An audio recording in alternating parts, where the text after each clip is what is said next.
Boa noite, galera. Tranquilo? Vamos iniciando mais uma noite de conversas aí. Hoje, nosso convidado é o professor Altemar Sabino.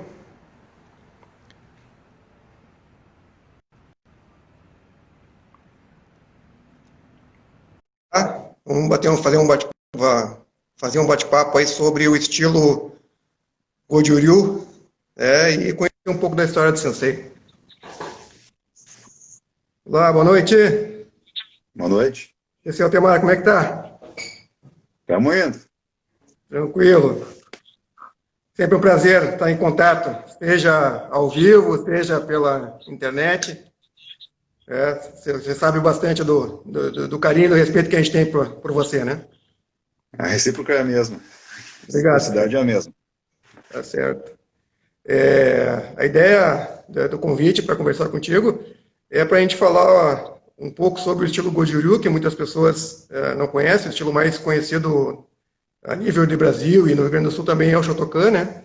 Então, eu acredito que seja interessante algumas informações que a gente possa passar para que as pessoas entendam mais o que é o estilo. Mas antes disso, eu queria que você desse uma comentada aí na tua trajetória lá, quando você começou a treinar, por que começou a treinar, se fez alguma arte marcial além do karatê, né, coisas desse tipo, assim, né, até o momento em que você se tornou também um instrutor, né? Bom, o começo ele foi meio estranho, porque não sei se você lembra, anos 80 teve o caso famoso do Alex Thomas, que ele Lembro. foi assassinado a chute-soco na praia de Atlântida, se não me engano.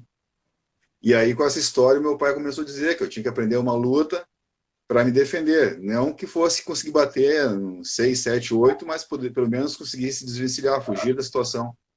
E aí ficou aquilo na cabeça. E passou anos, e aí um dia eu acabei procurando academia, motivado por aquela situação. E nesse momento eu cheguei lá no dojo, não tinha karatê naquele horário, tinha judô, e matriculei no judô. Fiquei quase um ano no judô, mas o sonho lá, a motivação inicial era para o karatê. Daí passei no karatê e estou até então. Já são 32, 33 anos de karatê sem parar. Maravilha. E aonde foi esse início? Com quem você começou a treinar sempre foi no Goju-Ryu ou você já teve algum outro estilo de karatê? Tá, então, retomando um pouquinho melhor, como eu iniciei no judô com o Sensei Moraes, né? Hoje é Kodansha, um grande mestre. E aí, nesse mesmo local, tinha aulas de karatê Goju-Ryu, que eu até então não sabia o que era estilo de karatê, sabia que existia karatê. E quem dava aula nesse local era o professor Hélio Bandeira, que é professor de Goju-Ryu. E na época, nós fazíamos um Goju-Ryu meio misturado com técnicas de Shotokan. Tanto que eu fiz exame até laranja, e Rei Shodan, Rei Nidan, Rei Sandan. Não tínhamos kata de Goju-Ryu nas faixas iniciais, só tinha lá para cima, verde em diante, o Sentin, Saifá. Então, as faixas iniciais era só kata de Shotokan. Bem depois surgiu o Gisadaiti, Gisadani, e lá por 96, 98 que nós fizemos o polimento. Tiramos as partes da Shotokan, que estava incluso no nosso karatê, porque Sensei Júlio Kuhn e Marcelo Krause foram ao Japão e lá pegaram um karatê mais puro, um Goju-Ryu mais puro, e trouxe. E aí a gente começou a polir e chegou o que nós temos hoje, né? O Goju-Ryu mesmo, não tem influência, mistura com Shotokan. Mas então, da branca até uma laranja, azul, ela era mais para Shotokan do que para Goju-Ryu. Entendi. Essa mistura inicial, ela vinha do Sensei Akira? Sensei Taniguchi, ele trouxe isso. Ele segundo consta, né, alguns constam que ele ficou durante a guerra preso numa ilha junto com um professor de Shitoryu, e lá fizeram modificações, criaram movimentações particulares, enfim. Isso eu não sei até que ponto é 100% correto, mas Sensei Taniguchi, quando trouxe para nós o Karatê, ele trouxe daquela forma. Então, os kata da Shotokan, com pequenas adaptações, assim, o Kibadachi não era bem igual, o Kukutsudachi da Shotokan era o nosso Nakadachi, era um pouquinho mais, peso mais central, não era bem igual, as bases tinham peculiaridades, diferençazinhas pequenas. Alguns movimentos do kata eram um pouquinho diferentes. Por exemplo, no Heian Dan, onde tu oscila entre o Kokutsu e Sudachi, Kibadachi, Kokutsu, de novamente lá nós fazíamos todo ele em Kiba, sendo que Kibadachi não é a base de Goju-ryu. Então houve uma mistura, assim, ele fez algumas alterações, talvez no intuito de dar mais bagagem de outros estilos para os alunos, não sei qual seria a motivação, mas foi o que ele trouxe. Então se treinou isso durante muito tempo, até quando o Sensei Akira, lá atrás, ele levou o professor Júlio Cunha e o Marcelo para o Japão para fazer esse polimento. Então, é o próprio Sensei Taniguchi que resolveu organizar e melhorar o nosso Goju-ryu aqui do estado. Entendi. O Sensei Júlio, o Sensei Marcelo, eu cheguei a treinar com ele quando eu comecei lá na CM em 91. Ele já era faixa preta, de vez em quando participava dos treinamentos com o Sensei Arthur, cheguei a conhecê-lo. O Sensei Júlio Cunha todo mundo conhece, né? Uma pessoa ímpar no nosso karatê.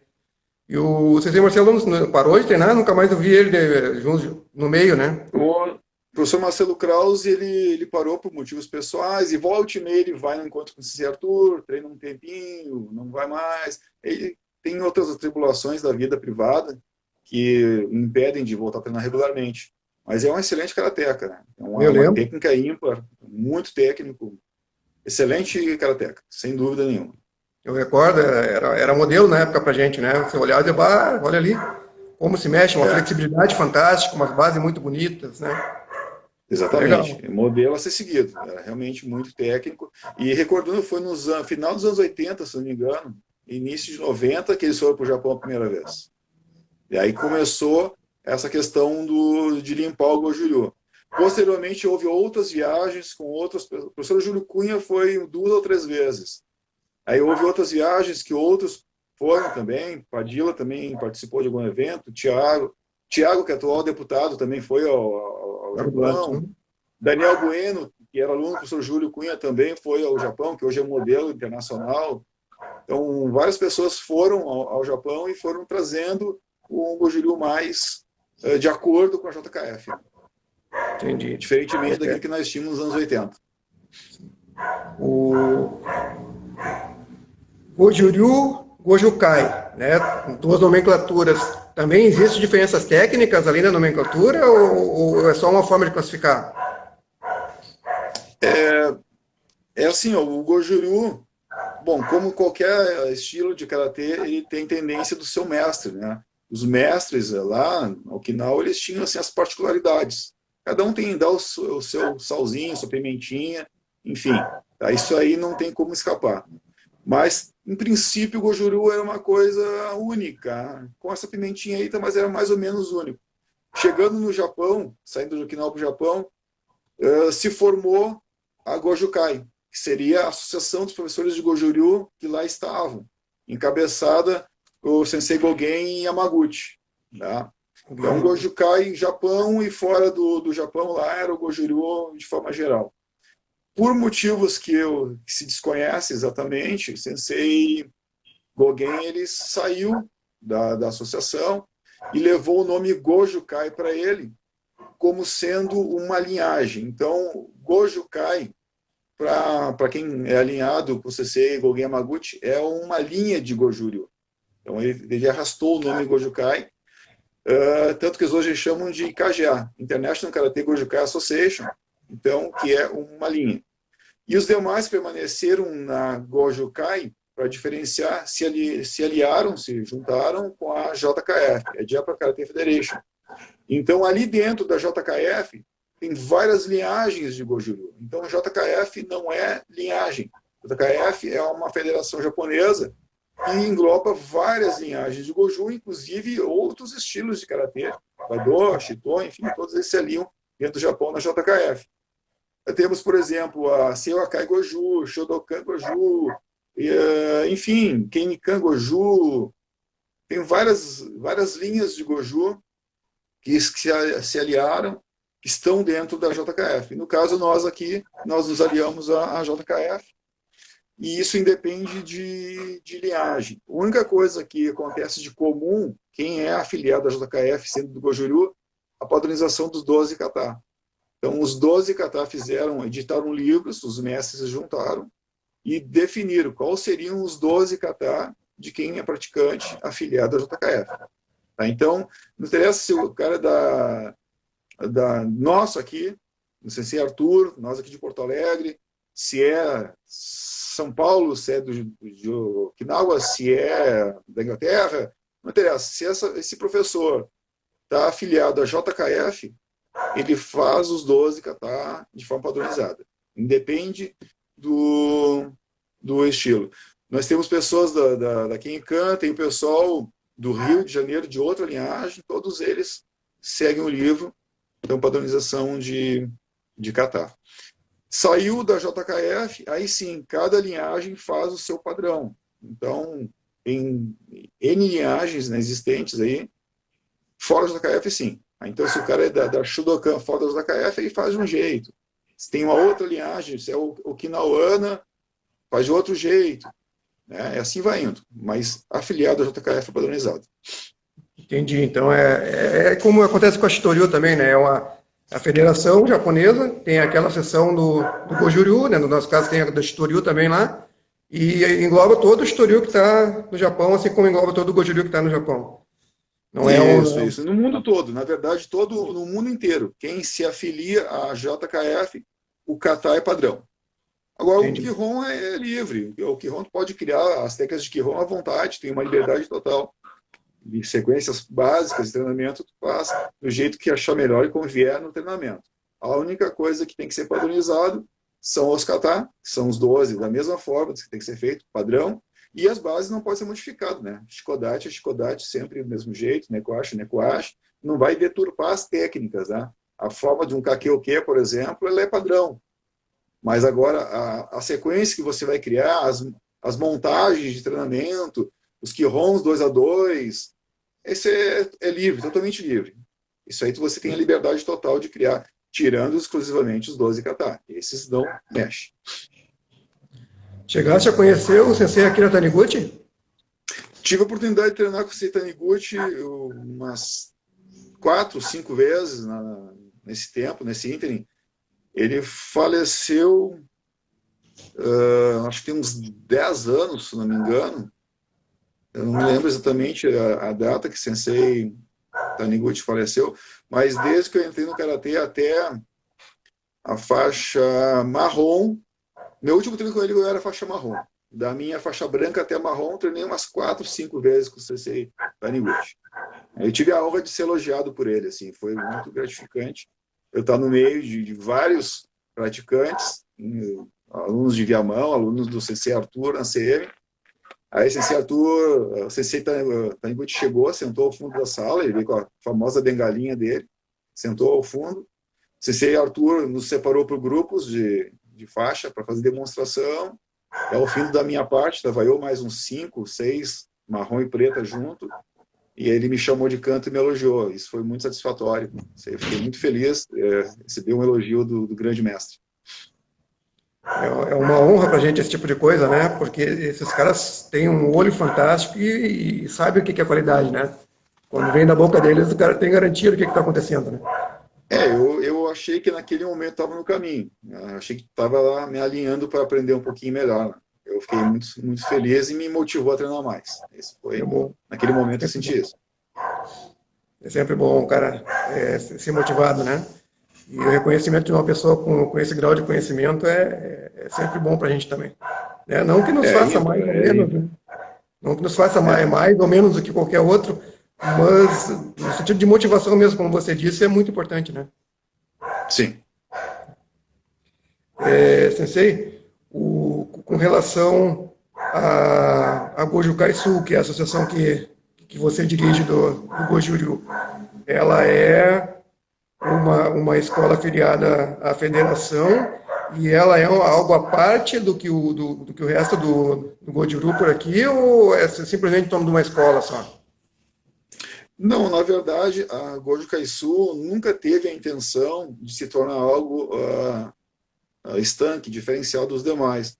A ideia era reunir o pessoal para que pudesse ter encontros, treinos preparatórios, que fortalecesse um pouco mais, que o pessoal se sentisse uno, né? Se o pessoal tivesse um elo, aumentasse, né? Não no sentido de diferenciar. É claro que no Tentativa ano de 2010, tentativa de buscar o oi? pessoal, é isso? Isso, uma intenção de juntar, de agregar, de melhorar. Isso independentemente de quem estivesse na volta. Assim, todo mundo estava sendo chamado para participar da Gojucai Sul. Claro que eu encabecei a criação dela, mas o intuito era esse. E em 2010, por questões particulares, enfim, eu acabei me afiliando à IKGA, a International Karate Gojukai Association, no qual aí sim eu mudei de linhagem durante o período de quase 10 anos, né? 2010, nós estamos em 2020, faz 8 anos na IKGA. Então aí sim, eu fiquei um tempo diferente. Então a Gojukai Sul aqui no Sul, ela representava a IKGA. Então aqui sim, daí naquele momento de 2010 a 2018, a Gojukai Sul era uma entidade, vamos dizer assim, diferente das demais aqui, dos demais professores aqui no estado do Rio Grande do Sul. Mas aí Sensei Júlio Cunha me chamou, a gente conversou, outras dificuldades também que eu encontrei no caminho para manter a filiação com a IKGA, e por bem a gente resolveu voltar para Gojukai JKF, aliado com o CC Arthur de Oliveira Filho, que é o nosso grande mestre aqui no estado, aliado de volta com o CC Júlio Cunha, no qual me formou, também com o professor Hélio, no qual me formou. Então eu voltei a integrar essa linhagem que é sob tutela da JKF. Então, hoje a Gojukai Sul não tem diferença nenhuma do pessoal que treina com o CC Arthur, com o professor Hélio, com o professor Arley, enfim. A Gojukai Sul Gojuryu aqui do estado é único, né? Não tem mais essa diferença que existiu de 2010 a 2018. Segue a mesma ideia, então, dessa união, já que agora está todo mundo alinhado, né? Isso, segue a mesma ideia que era da sua origem. Ela foi fundada, poxa, faz tanto tempo, mas se não me engano foi anos 2000, 98, faz muito tempo, lá atrás foi fundada, até 2010 era único, 2010, 2018 houve esse distanciamento, e agora nós estamos de novo na mesma forma de trabalhar. Tua formação, então, teu conhecimento técnico e teórico também, dá para dizer, porque sempre se conversa sobre o Karatê também, Sensei Hélio, Sensei Júlio, Sensei Arthur Oliveira, é isso? Isso. Então, quando eu comecei lá, no final dos anos 80, eu comecei com o professor Hélio Bandeira, e constantemente nós fazíamos treino de integração com o Sensei Arthur. Nós íamos na ACM treinar, e muitas vezes também eles vinham, né, aqui em Viamão participar dos treinos e dos exames de graduação. E quando nós participávamos dos treinamentos na ACM, encontrávamos o professor Júlio Cunha, no qual se tornou meu professor, encontrávamos Marcelo Krause e outros proeminentes lá da ACM, formaram inúmeras faixas pretas de nível, né? Enfim, então eu tive muita ligação. Então treinei formação inicial toda com o professor Hélio Bandeira, permeado com ensinamentos do Sensei Arthur, no qual para mim é um grande mestre, né? Muito técnico, sabe muito. Essa formação foi constante. Nesse interim também tive contato com o Sensei Taniguchi, que ia na CM, então eu tinha esse contato. O professor Paulo Oliveira, que sempre teve contato com a ACM, me passou muito treinamento, eu tive muita troca de informações com ele.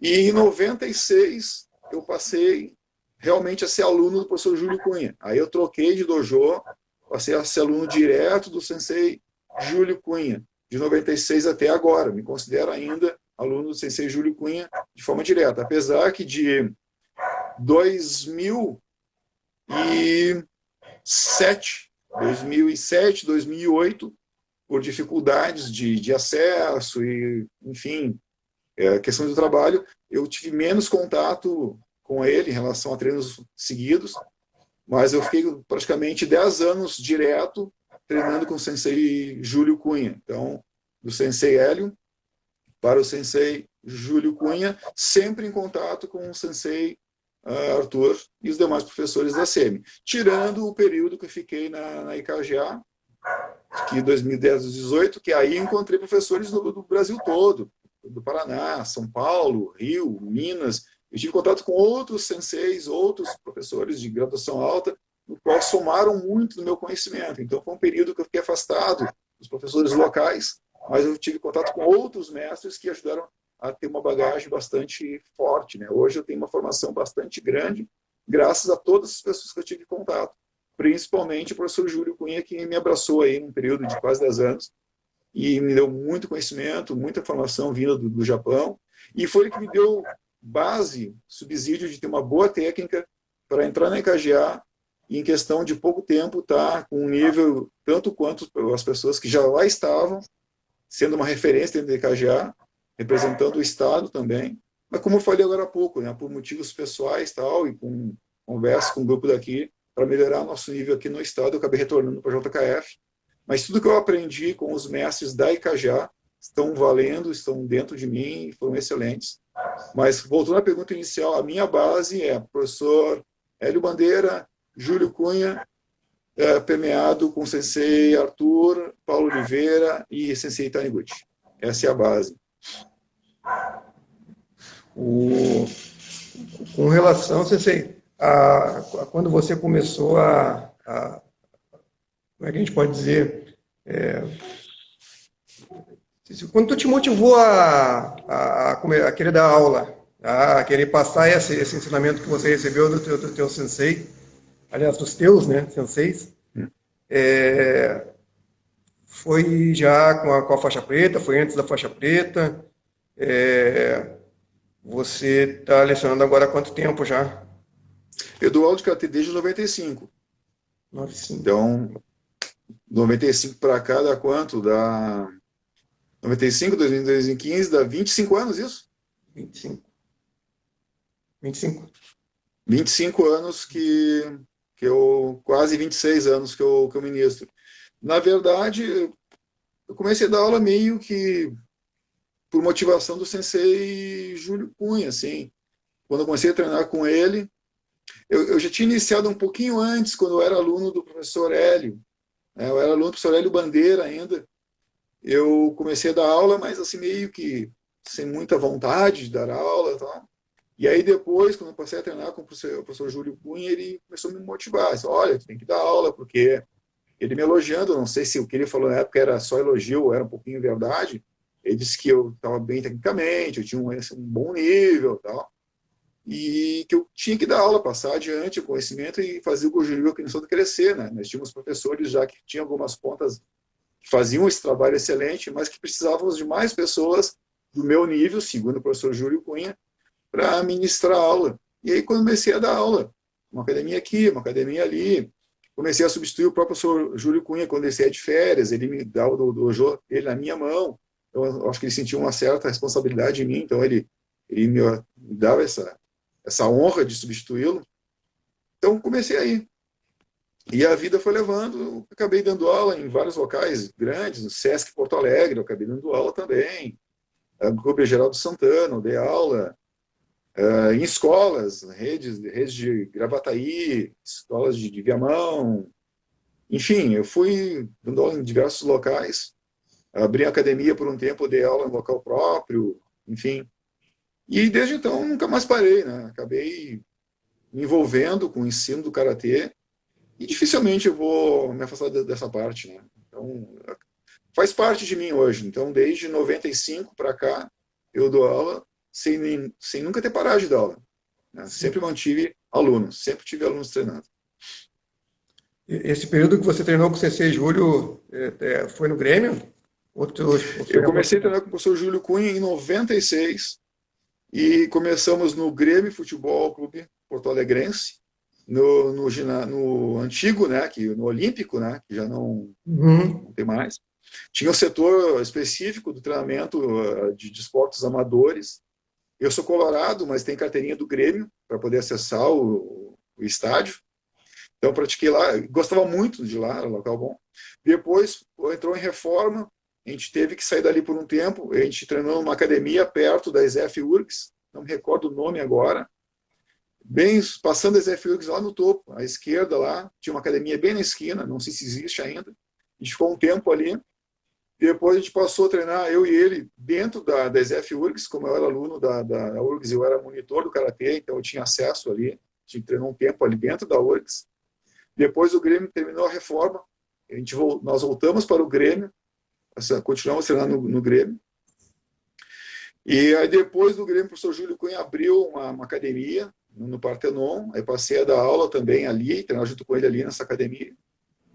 E a partir dali, já depois de passado praticamente uns 10 anos, que eu acabei me distanciando um pouquinho por questão de dificuldade de tempo, porque eu comecei a trabalhar na prefeitura de Viamão, prefeitura de Alvorada, sem ter muito tempo para treinar, comecei a intensificar mais os meus treinos com os meus alunos, aumentei os horários com os meus alunos para poder treinar mais, e acabei não tendo tempo para treinar muito com o CC Júlio Cunha a partir dessa época, mas diretamente 10 anos, depois de 10 anos eu comecei a treinar mais, entre aspas, sozinho com os meus alunos.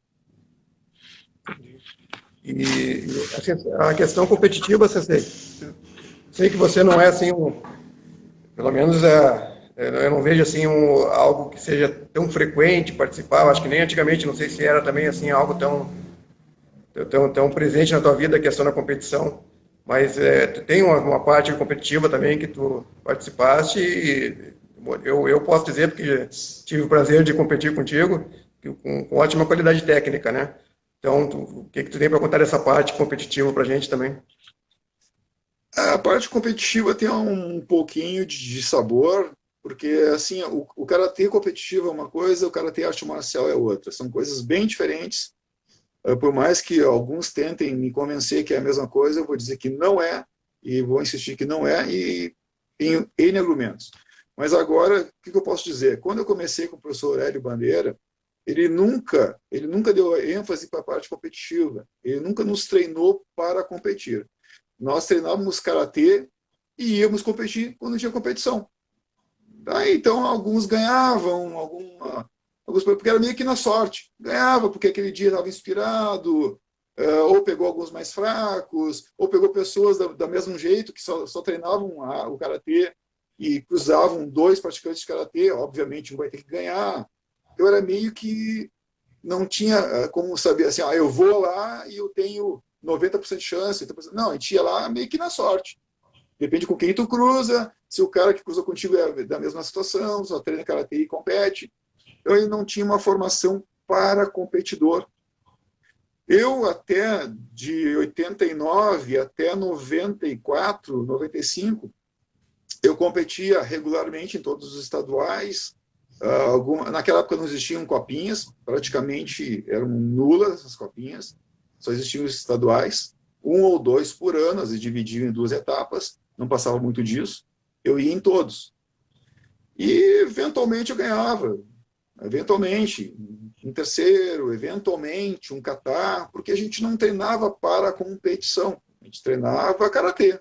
Né? Não quer dizer que não tivéssemos um karatê ruim, era um karatê bom, mas karatê competitivo é uma coisa e karatê arte marcial é outra.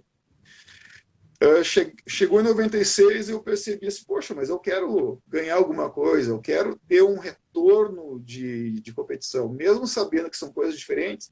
É na competição que tu vai ter uma entrada para o mundo, as pessoas vão te conhecer mais, aonde tu vai mostrar a tua técnica, mostrar o teu conhecimento, apesar que é uma parte pequena do karatê, mas eu desejava ter essa parte pequena também aliada à minha pessoa, nem que fosse por um tempo.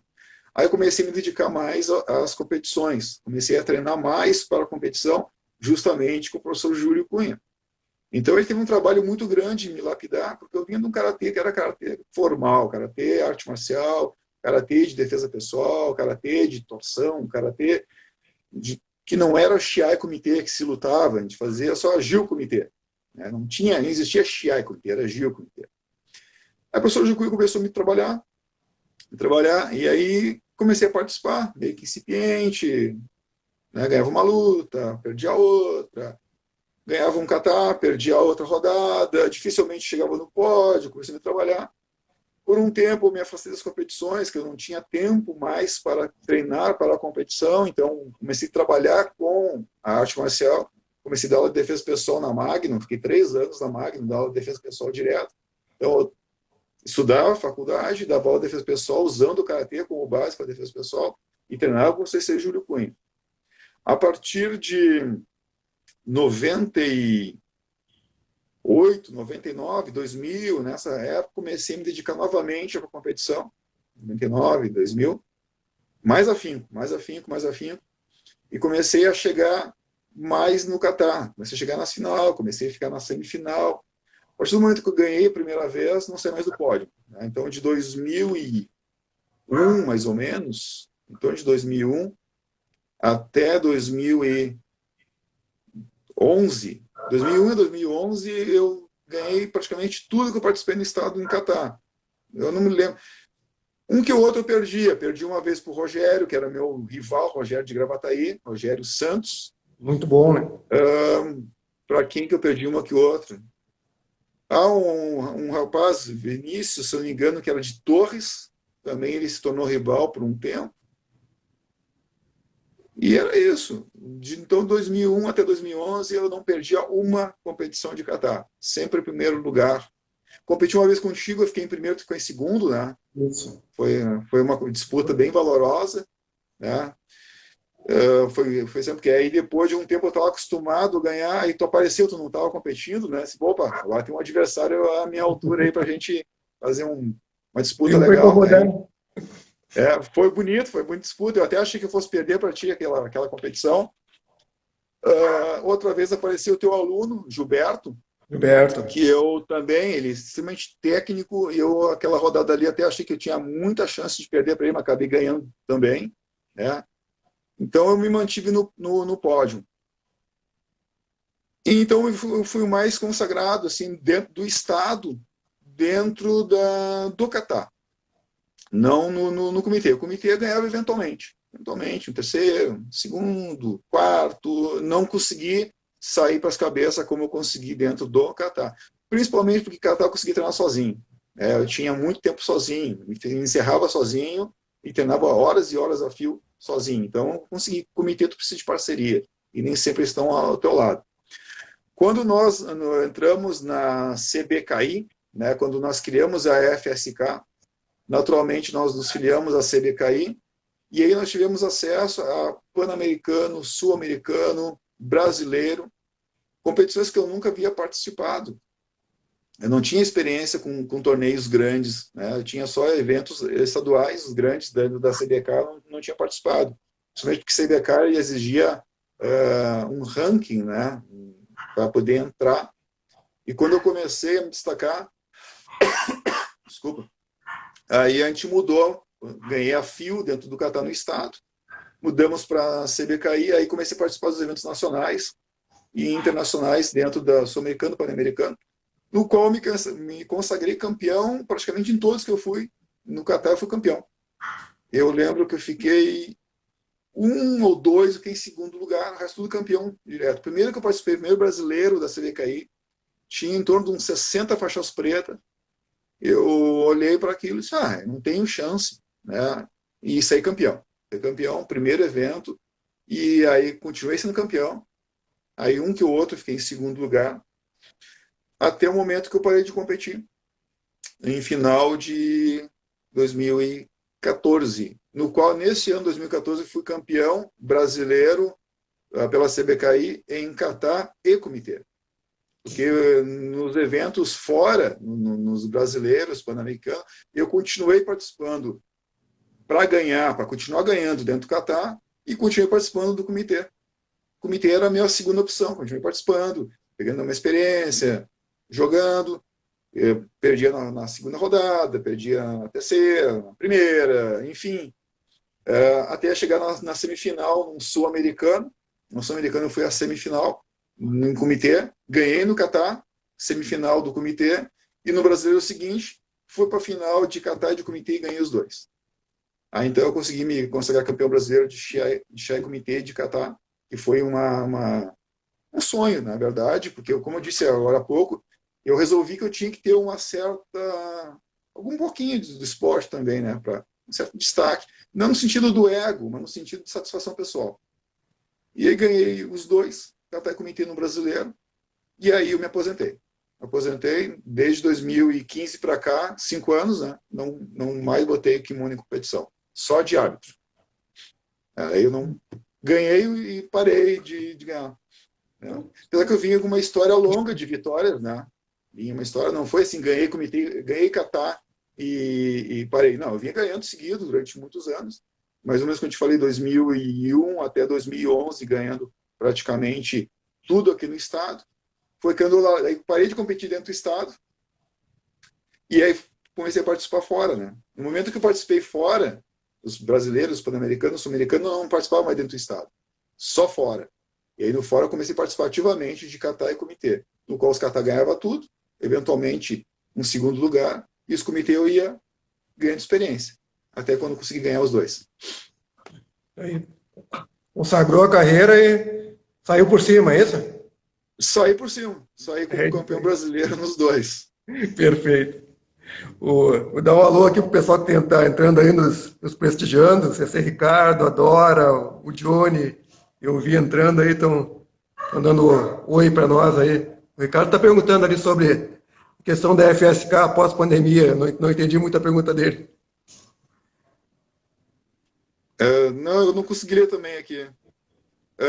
Vi uma pergunta que mesmo dentro da JKF Gojukai, há algumas diferenças do kata dependendo da linha, acabam fazendo duas versões do mesmo kata.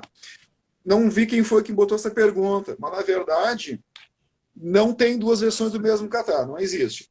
Se as pessoas estão dentro da JKF Gojukai, os 12 katas são exatamente iguais.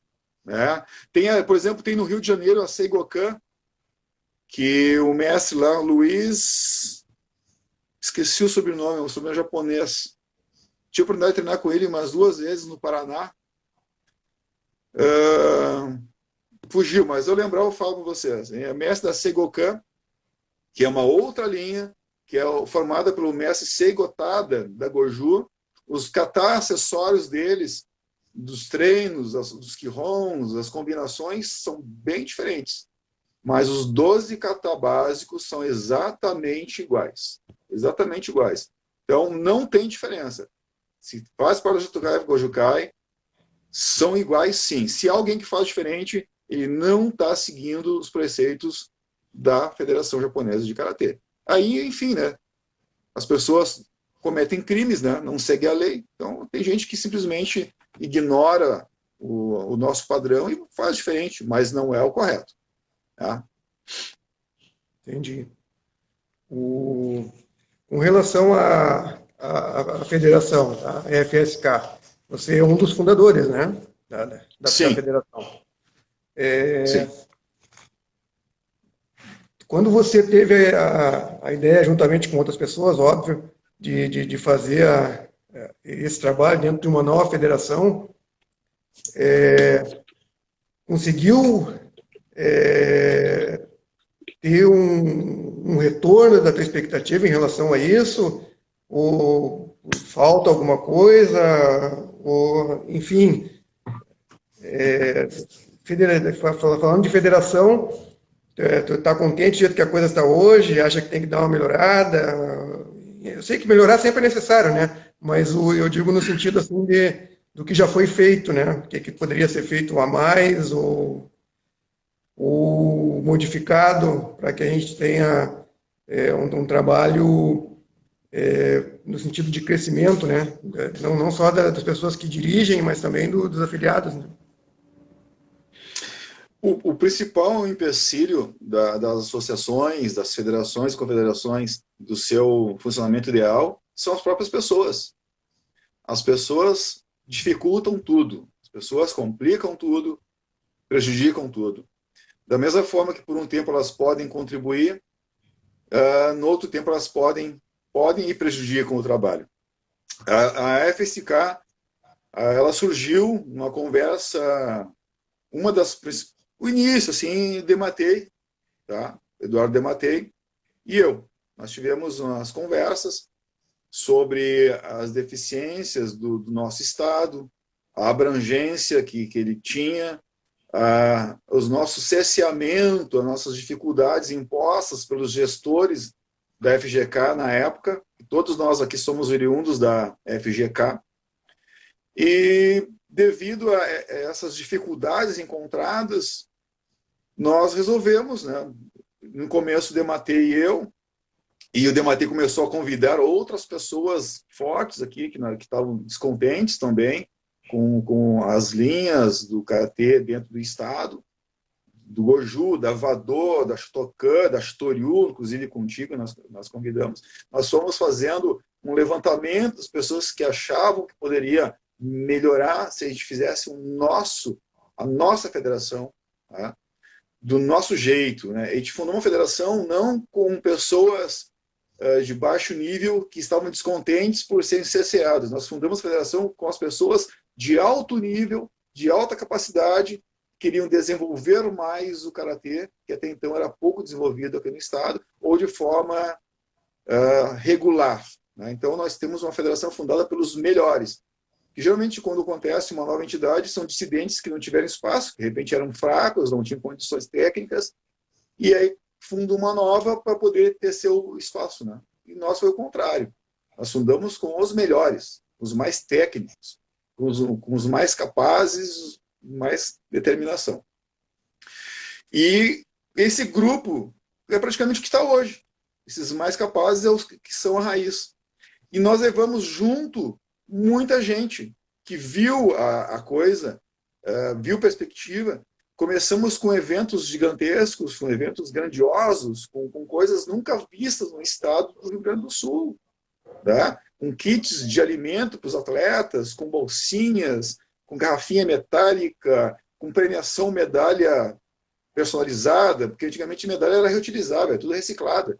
Não, medalhas personalizadas, cunhadas nela mesmo, enfim, banners gigantes, pódio gigante, cronograma, carteiras, crachás. Nós fizemos eventos maravilhosos, iluminações, enfim. E aí muita gente vendo aquilo tudo se agregaram, se juntaram, ficaram conosco. Tá? No momento que os eventos estavam maravilhosos, no momento que a gente começou agora que nós temos a coisa organizada, a coisa que está bonita, tá legal, vamos tirar um pouquinho dos ombros de alguns que trabalharam muito e vamos delegar funções para alguns que estavam só usufruindo. Chegaram depois, alguns também grandes, né, técnicos e grandes atletas, mas chegaram depois, usufruíram dos nossos eventos, nossas competições, nossos encontros, trouxemos pessoas de fora, exemplo, Defrev, pessoas de alto nível para dar curso. Então, muitos vieram nos louros da nossa entidade, que nasceu grande, formada pelos maiores professores do estado, e agregou muita gente. Nós trouxemos gente de várias federações, gente de outros estados, ou pessoas que estavam afastadas há muitos anos, se agregaram. E no momento que agora, não, agora vamos dividir o trabalho, né? Um vai fazer X, outro Y, e se todos fizerem a sua parte de forma proeminente, de forma satisfatória, vai acontecer a mesma coisa, ou até melhor, teoricamente, mais pessoas trabalhando mais, dá mais. Só que quando se dividiu o trabalho, e não muitos tiraram seu, né, se retiraram, se afastaram, acabaram não ficando mais. Então, acabou enfraquecendo a questão dos eventos. Então, a parte de evento, no momento que ela cresceu, ela reduziu devido às próprias pessoas. Então, muitos que... Os primeiros a sair foram aqueles primeiros que elogiavam, batiam nos nossos ombros, mas nunca fizeram nada. Esses nunca fizeram nada, só elogiavam. E no momento que tocou para eles fazer alguma coisa, promover os seus eventos, e nós estávamos que agora assim, ó, cada região promove o seu evento. Cada região vai fazer um evento semelhante ao que a Matriz fez aqui na região de Porto Alegre, o Grande Porto Alegre. Começaram a não fazer, a se afastar, a reduzir sua participação. Muitos migraram de volta para a federação antiga porque lá é mais cômodo, não precisa fazer nada. Sofre as agruras das federações anteriores, que tinham os problemas que nós não tínhamos. Mas, para não fazer, foi mais fácil parar, se eximir, retornar à sua origem, do que botar a mão para trabalhar, né? Então, hoje, a federação está um pouco mais devagar na questão esportiva, sim. Ela já vinha vindo reduzindo, nós tínhamos vários eventos, agora estavam menos, né? 1 ou 2 por ano, E este ano, devido à pandemia, não se teve nada, tá? Mas ela foi reduzindo porque as próprias pessoas que fizeram crescer com a sua participação, mas na hora delas fazerem o trabalho, tirar o time de campo. E ficou insustentável para o mesmo grupo manter aquilo em alto nível. Eu poderia contar aqui 6 ou 7 que trabalharam muito, muito. Só que esses 6 ou 7 chegou na hora de passar o bastão para outro. E esses outros não abraçaram, não pegaram a função. E aí, então, reduziu a quantidade de eventos. E muitos, para evitar de pegar o bastão, acabaram parando, se afastando. É mais fácil, né? É muito mais cômodo a pessoa parar do que fazer. É mais fácil ele ficar criticando parado do que fazer. Acontece muito. As pessoas estão lá criticando, mas não fazem. Então, tá aí. Mas a federação continua. Nós, agora com a pandemia, esse ano realmente a gente não mexeu. Ela está mais parada mesmo, como todo o país, todo o mundo, né? Mas a partir do ano que vem nós vamos fazer uma volta aí para fazer a voltar ao auge, né, da sua fundação. Ao auge da sua fundação. E nós estamos procurando já novas ligações nacionais, né, para fortalecer, porque agora vou dar a minha posição, tá? Não é a posição de ninguém, tá? É a minha posição como diretor administrativo da federação. Fui vice-presidente, agora no diretor. A minha visão é que quando entramos para a CEBK, a nossa federação ficou sem pai e sem mãe, porque o Gilles, que é o presidente da CEBK, no meu entendimento, não nos deu o suporte necessário que nós tínhamos na CBKI. Na minha visão, a gente tem que voltar para a CBKI. Tá? E eu estou em contato com o seu Oswaldo Messias, eu estou conversando com ele já há bastante tempo. Bastante tempo, eu digo uns 3 meses, né? E ele está de braços abertos. E eu estou realmente para voltar para a CBKI, porque foi na CBKI que a nossa federação, a FSKI na época, hoje é FSK, deu o seu auge, o seu crescimento em eventos, participação. O auge foi com a CBKI em nível nacional, tá? E VUCAF em nível internacional. Então, Altemar, minha posição é voltar para a CBKI. Então, na verdade, até vou abrir, não ia abrir, mas vou aproveitar o ensejo, né? Eu vou voltar para a CBKI. Então, eu estou conversando com o pessoal aí, né? Falei com o presidente, ele disse que vai conversar com os filiados, e nós vamos propor a volta da nossa entidade inteira para a CBKI. Caso a entidade, caso o grupo de pessoas da FSK entenda que não querem voltar para a CBKI, querem continuar na CEBK do Gilles, eu vou respeitar a posição, mas eu, Altemar e os meus alunos vamos nos filiar à CBKI diretamente. Então, eu não fico mais na CEBK, porque ela não nos deu o suporte necessário. Tá? Não nos deu. Na minha posição. Se alguém acha diferente, tranquilo, a posição de cada um. Claro. Tá? Mas eu continuo na FSK, querendo transitar para CBKI. Essa é a minha visão hoje, né? Então, eu conversei com o Sensei Dematei faz umas 2 semanas atrás, a gente teve batendo um papo também pelo Instagram aqui, e ele comentou a respeito da organização que é a CBKI, né? E que teve um determinado período de tempo que eles tiveram até uma grandiosidade de eventos que ofuscava a própria CBK, né?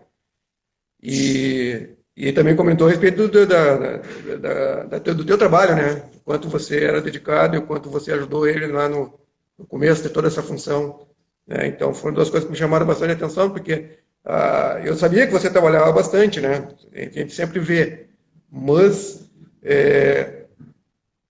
a forma que ele colocou a coisa, eu entendi que você trabalhava mais ainda do que eu pensava, né? Foi bem puxado, na verdade me pareceu até uma sobrecarga em cima de ti o processo naquele período, né? Ele disse que era contigo, tu matava no peito e levava embora, né? Naquele período, quando tinha um evento, eu pensava desde do parquê até o recolhimento final. tudo que poderia ocorrer dentro do evento, desde 3, 4 meses antes, no aluguel do local, na reserva do local, até a entrega do prédio pós-evento. Então, eu pensava de ponta a ponta. Eu fazia toda a organização dos eventos. E depois de feito todo o croquis, a organização, eu fazia a delegação de funções. Nós tínhamos o chefe de arbitragem, eu passava para ele. Nós tínhamos outras pessoas que tinham funções específicas, né? Então a gente começava a delegar algumas questões, outros que faziam a logística, apesar que eu também fazia a logística de transporte, eu também carregava tatame, carregava caixa, enfim, mas eu tinha delegações de funções para a coisa andar, porque ninguém faz nada sozinho, mas eu fazia toda a organização e uma parte delas era delegada para algumas pessoas específicas que faziam as suas partes e aí juntavam nesse todo. Então tinha ali uma meia dúzia de pessoas que trabalhavam muito, muito mesmo. E os demais colhiam os louros, né? Colhiam os louros, recebiam os troféus e medalhas. E aí, quando chegou na hora de trocar a meia dúzia, o pessoal simplesmente largou o barco. Entendi. Usufruir da parte boa é bacana, né? Sim. Todo mundo gosta, né? Não tem quem não goste, né? Também tem a mão na massa, nem todo mundo gosta para sujar a mãozinha, né? Isso foi bem difícil. Então, bem complicado. Mas rodou. Valeu a experiência e eu ainda acredito na nossa federação. Então, eu quero, a minha intenção, já insistindo naquele assunto de antes, a minha intenção agora é permanecer na FSK, a nossa entidade, sempre, voltando para a CBKI. Porque eu vejo que a CBKI é o nosso caminho. O nosso sucesso, nosso auge foi na CBKI.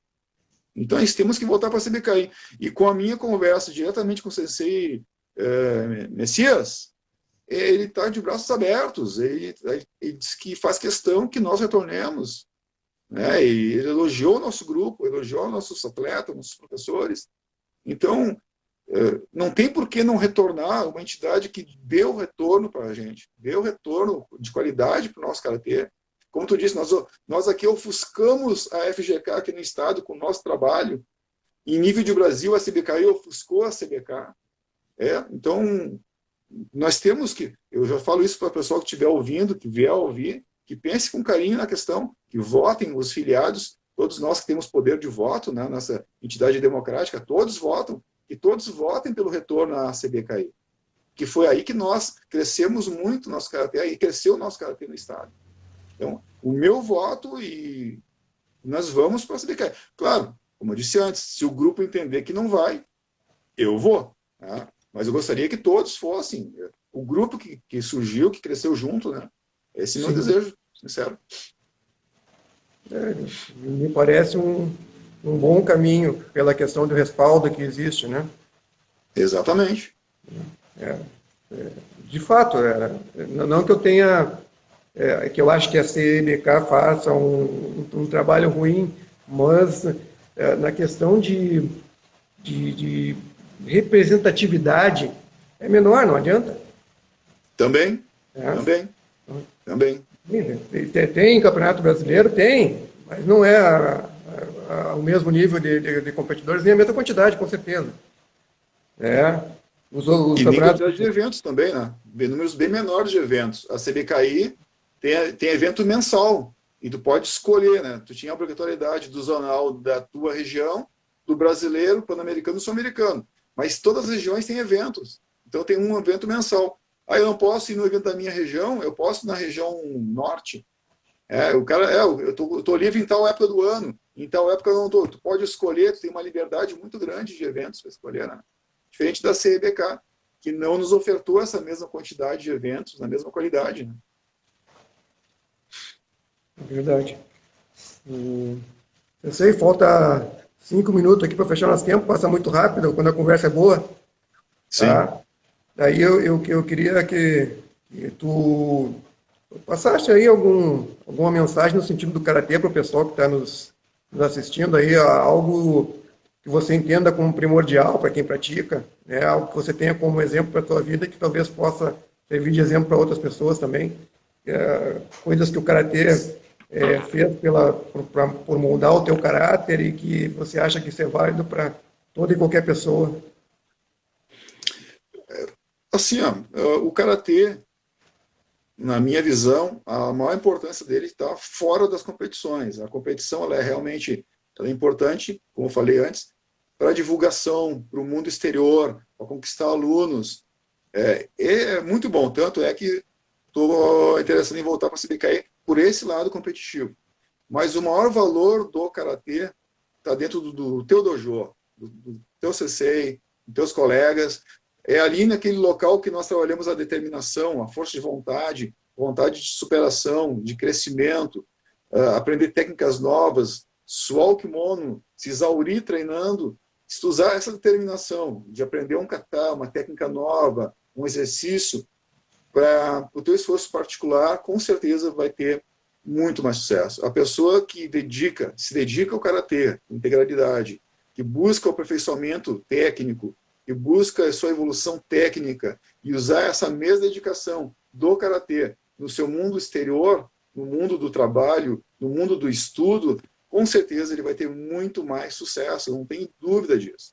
Mas não adianta assim fingir que usa, usar a determinação do karatê para o mundo exterior. Aí, com certeza, ele vai ter grandes resultados. Que nem dizia Sensei Gichin Funakoshi, né? O karatê só terá valor quando utilizado no seu dia a dia. E esse dia a dia não é a utilização de bater nas pessoas, é a utilização no seu caráter, na sua conduta, na sua determinação, na vontade de vencer, de crescimento. E isso o karatê me deu muito. Hoje eu digo que onde estou, como estou, a situação que eu estou, eu devo a minha determinação originada pelo karatê. Então, eu apoio que todos façam karatê, se dediquem ao karatê, e que isso vai trazer frutos para a vida particular. Muitos enxergam o karatê como, às vezes, estou ocupando meu tempo, eu poderia estar fazendo outra coisa. Não, não é perda de tempo, é ganho de tempo. A tua dedicação para o karatê vai te trazer mais ganhos nas outras áreas. Com a maior absoluta certeza disso. Não tenho dúvida. Pela minha experiência de 30 e poucos anos de karatê, já perdi o valor exato, mais de 30 anos, 31, 32, isso para mim está muito claro. O karatê me deu grandes satisfações na vida pessoal, não pela parte competitiva, mas sim pelo que é o karatê na vida das pessoas. Que foi o karatê na minha vida. E isso ele traz benefícios enormes, com certeza. Perfeito, Sensei. Então,